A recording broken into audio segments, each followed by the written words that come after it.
নয়, দেশে বিপর্যয়ের আরও ইঙ্গিত পাওয়া যাচ্ছে।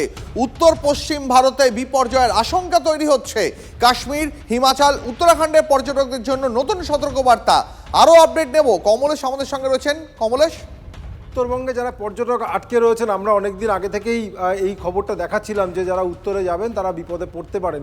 ঠিক এখন আরেকটা নতুন আপডেট আমরা সেটাও আগে দেখিয়েছি। যারা জম্মু কাশ্মীর, হিমাচল প্রদেশ এবং উত্তরাখণ্ডে এখন রয়েছেন তারা বুঝতে পারছেন ওয়েদারটা খারাপ হতে শুরু করেছে। 7 তারিখ পর্যন্ত সেখানে ভারী থেকে অতি ভারী বৃষ্টির সতর্কবার্তা রয়েছে এবং অনেক জায়গায় শিলাবৃষ্টিও হতে পারে।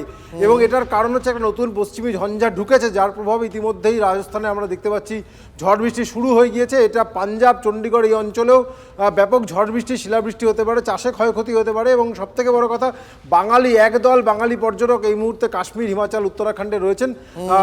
তারা নতুন করে বিপদে পড়তে পারেন। দীপ, কমলেশ অনেক ধন্যবাদ। এই মুহূর্তে ছবি দেখাচ্ছি আপনাদের, দেখুন ছবিটা আরও একবার।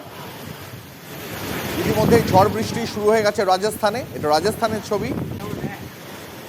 অতি ভারী বৃষ্টির সতর্কতা রয়েছে কাশ্মীর, হিমাচল, উত্তরাখণ্ডে। পাহাড়ের মতন শিলাবৃষ্টি হতে পারে রাজস্থান, পাঞ্জাবেও, যার ফলে আশঙ্কা চাষাবাদের ব্যাপক ক্ষয়ক্ষতি হতে পারে। মঙ্গলবার পর্যন্ত মৌসুম ভবন সতর্কতা জারি করেছে।